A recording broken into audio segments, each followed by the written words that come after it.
Good morning students.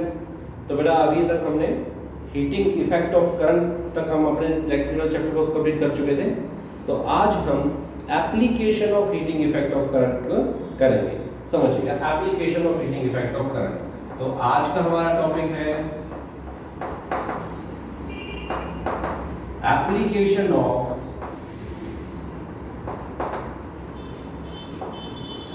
Heating effect of current।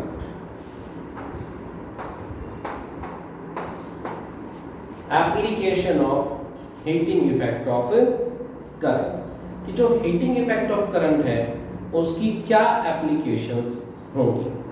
Actually में देखिए, आपके पास बहुत सारे इलेक्ट्रिकल अप्लायंसेस है जो इस application of heating effect of current या हीटिंग इफेक्ट ऑफ करंट के ऊपर बेस्ड होते हैं। For example electric iron, for example electric heater, electric geyser, electric kettle, electric bulb, है ना, और इलेक्ट्रिक फ्यूज। तो ये बहुत सारे इलेक्ट्रिकल अप्लायंसेस हैं which works on the principle of heating effect of current. और हीटिंग इफेक्ट ऑफ करंट आपने पढ़ा था which is H is equal to I square RT। ये चीज हम प्रूव कर चुके थे, है ना। तो अब हमारे सिलेबस में कुछ इलेक्ट्रिकल अप्लायंसेस है जिसको हमें डिटेल में स्टडी करना है। First is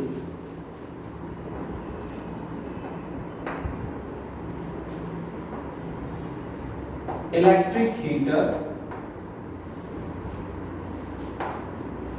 second electric bulb and third electric fuse. तो आइए वन बाय वन हम इन्हें डिस्कस करते हैं। इन पे क्या क्या क्वेश्चन बन सकते हैं उन क्वेश्चंस को डिस्कस करते हैं और सभी को सोल्व करने की कोशिश करेंगे। सबसे पहले इलेक्ट्रिकल हीटर। आप देखते होंगे कि बहुत से घरों में इस तरीके से आपके पास एक कॉइल होती है कुछ, जिसमें ऐसे वायर, यहां से इस तरीके से वायर निकलती है, वो इस तरीके से कॉइल करती है।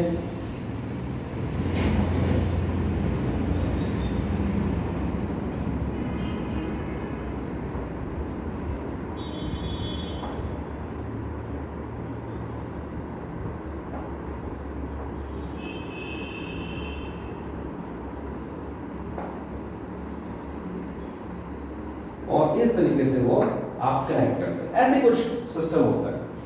ये जो आपके पास एलिमेंट है ये वाला, इसे हम बोलते हैं heating element.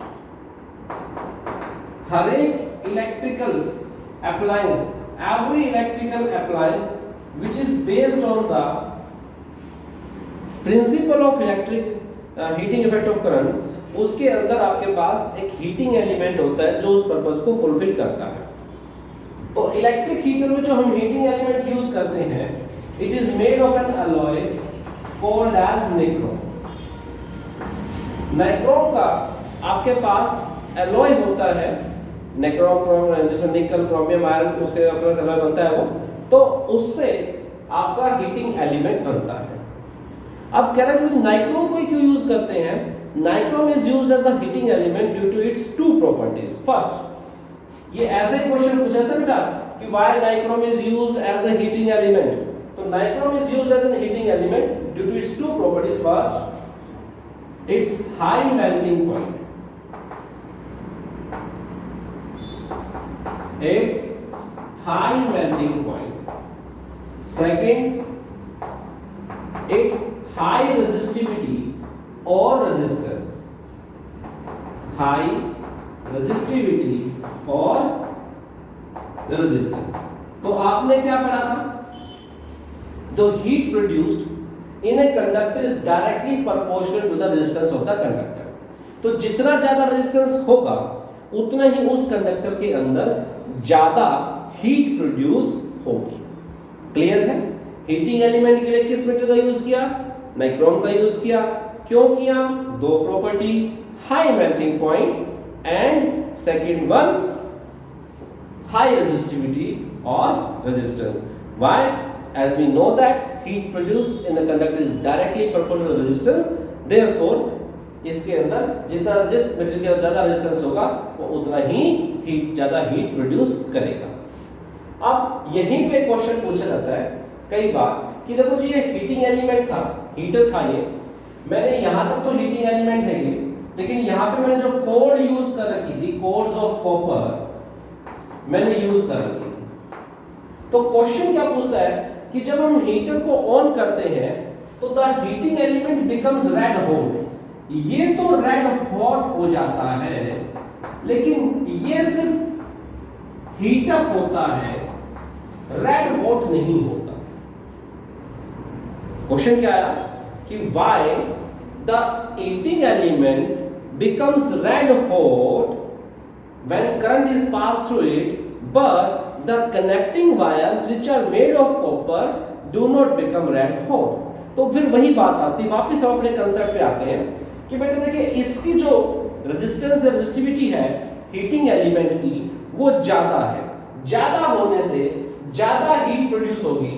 As we know that heat produced in the conductor is directly proportional to the resistance. तो जितना ज्यादा रेजिस्टेंस होगा उतनी ही ज्यादा हीट प्रोड्यूस होगी, और जितना ज्यादा हीट प्रोड्यूस होगी उतना ही वो रेड हॉट हो जाएगा, यानी कि उसमें उतनी ही इसमें लाइट और हीट एनर्जी निकलेगी। लेकिन जो कॉपर होती है ना, कोर्स ऑफ कॉपर, जो वायर है, कोर्स कह देते हैं, कनेक्टिंग वायर्स कह देते हैं, तो course of copper have very low resistance. इनका रेजिस्टेंस क्या होता है, बहुत कम होता है। Therefore the very small amount of heat is produced in the copper wire and hence they do not become red hot. Clear है? तो हमने हीटिंग एलिमेंट पे 3 क्वेश्चंस को स्टडी किया, 3 क्वेश्चन को समझा। पहला क्वेश्चन, हीटिंग एलिमेंट किस मटेरियल का बनता है, आपने बताया जनरली आपका हीटिंग एलिमेंट निक्रोम का बनता है। भाई उसकी क्या प्रॉपर्टी है, why nichrome is used as an heating element. तो आपने बोला जी 2 प्रॉपर्टी, वैसे बहुत सारी है लेकिन हमारे 10th लेवल पे दो की बात करते हैं। एक वो आप एक ऐसा low evaporation rate at high temperature, ये भी आप लिख सकते हैं, लो evaporation rate at high temperature। ये नीचे क्लियर है ना,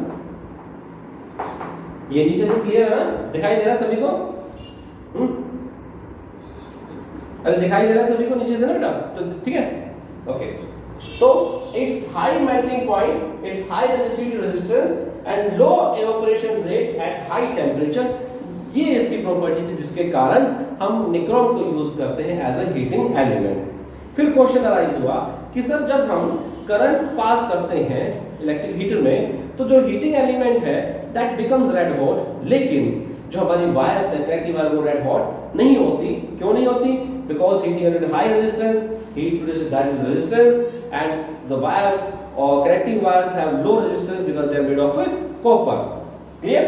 तो ये था आपकी फर्स्ट एप्लीकेशन, इलेक्ट्रिक हीटर और electric heating element.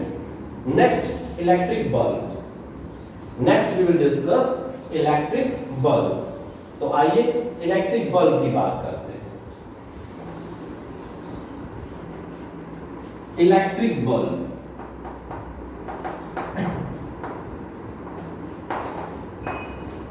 Electric bulb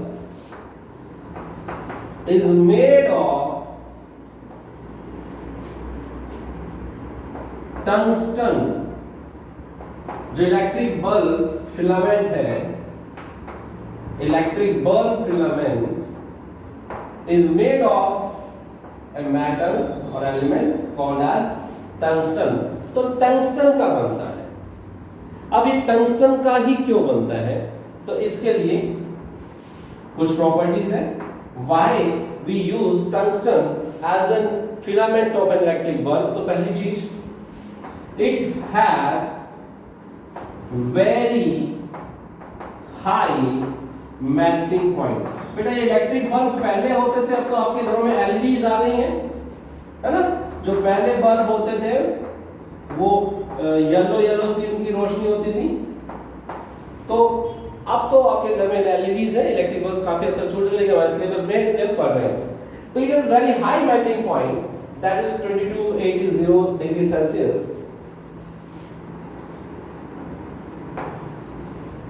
second, लो evaporation rate,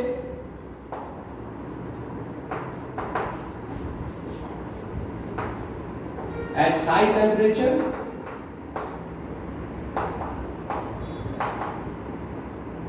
और इसको थर्ड बना लेते हैं। सेकंड जो मेन पॉइंट है, हाई रेजिस्टेंस,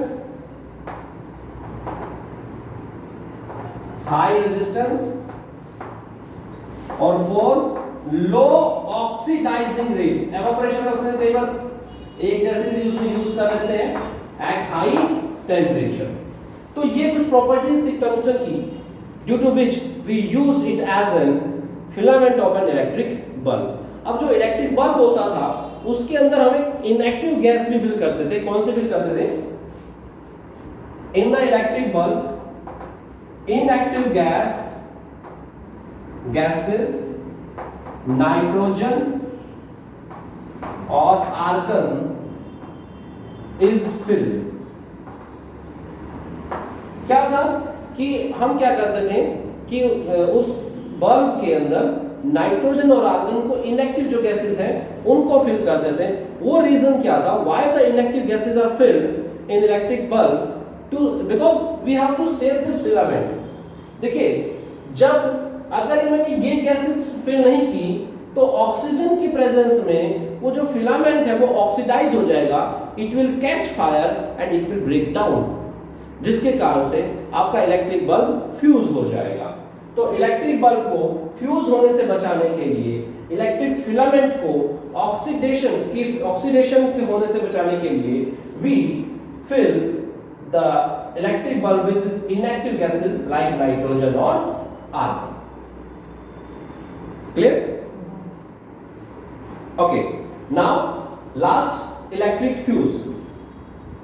इलेक्ट्रिक फ्यूज, अब इलेक्ट्रिक फ्यूज क्या है, इस पे बहुत सारे क्वेश्चन आते हैं।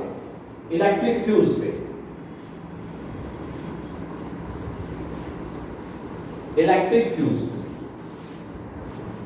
फ्यूज क्या है, पहले तो हम बात करते हैं इलेक्ट्रिक फ्यूज की। सभी के घरों में होता है। पहले वो होते थे ऐसे पिन ब्लॉक वाले से निकालते थे, डालते थे ना, वो वाले वो होते थे। अब आजकल तो एमसीबीज आ गई हैं जो ट्रिप हो जाती हैं, they will also act as electric fuse. और आपके जितने भी इलेक्ट्रिकल अप्लायंसेस है उसमें भी इलेक्ट्रिक फ्यूज होता है। आप उसे चेक करना, आपके पास कुछ इस तरीके से वो होता है, ये बीच में ग्लास है और दो एंड्स पे ये कंडक्टिंग एंड्स है और बीच में ग्लास ट्यूब है और इसमें एक बहुत ही पतली सी वायर ऐसे कनेक्ट होती है। आपके पास पीछे वो आपका इन्वर्टर हो, स्टेबलाइजर है, आप उसे फ्यूज होगा, उसको ओपन करना, इस तरीके से ग्लास की ट्यूब मिलेगी, वापस आप बंद कर दीजिएगा, तो वो इलेक्ट्रिक फ्यूज होता है। अब इलेक्ट्रिक फ्यूज करता क्या है, इस पे डिस्कशन करते हैं। Electric fuse is a safety device. सबसे पहली बात, ये कैसा डिवाइस है?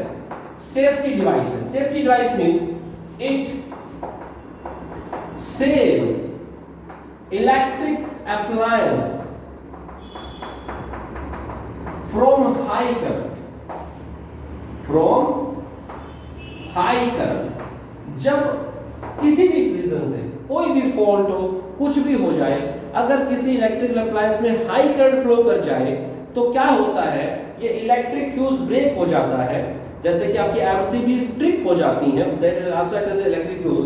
तो वो ये इलेक्ट्रिक फ्यूज की जो वायर है ये ऐसे ब्रेक हो जाती है और उस करंट के फ्लो को रोक देती है, जिससे कि आपका इलेक्ट्रिक अप्लायंस सेव हो जाता है, वो बर्न नहीं होता। तो electric fuse is a safety device. Now second question, electric fuse किस मटेरियल के बने हैं? Material, it is made of tin plated copper और tin lead alloy। तो जो मटेरियल क्या होता है, नॉर्मली हम टिन प्लेटेड कॉपर यूज करते हैं, या टिन लेड एलॉय, उससे हम इलेक्ट्रिक फ्यूज को बनाते हैं। Safety device material. फिर आता है कि जो इलेक्ट्रिक फ्यूज है उसको सर्किट में कनेक्ट कैसे करते हैं, भाई सीरीज में कनेक्ट करते हैं कि पैरेलल में। तो जो इलेक्ट्रिक फ्यूज है इन इलेक्ट्रिक सर्किट,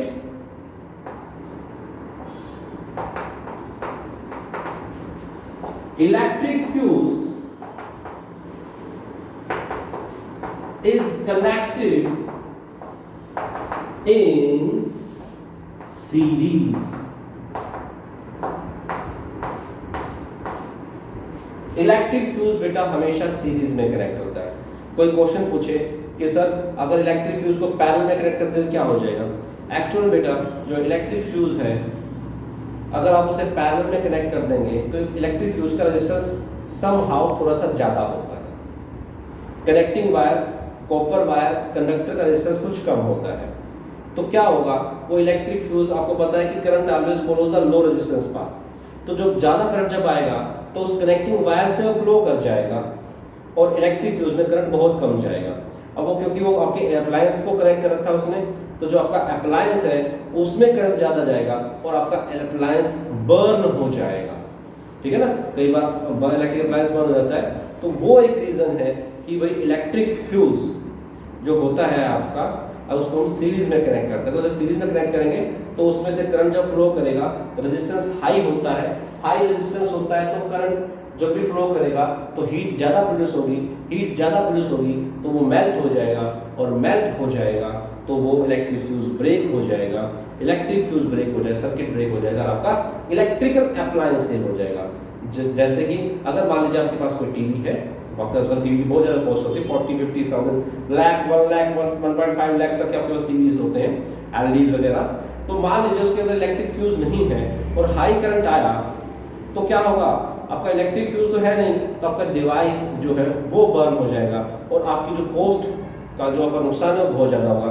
इलेक्ट्रिक फ्यूज आता है 5 to 10 रुपीज का, अगर वो है तो मान लीजिए हाई करंट आया तो इलेक्ट्रिक फ्यूज ब्रेक हो गया, वो बर्न हो गया, इलेक्ट्रिकल अप्लायंस से हो गया, आप मार्केट से नया फ्यूज लेके आए उसी रेटिंग का और आपने उसमें लगा दिया तो आपका इलेक्ट्रिक फ्यूज बच गया, सॉरी इलेक्ट्रिक अप्लायंस बच गया। अब जो इलेक्ट्रिक फ्यूज की रेटिंग है जनरली हमारे घर में, rating of electric fuse are ratings of electric fuse कौन सी होती है?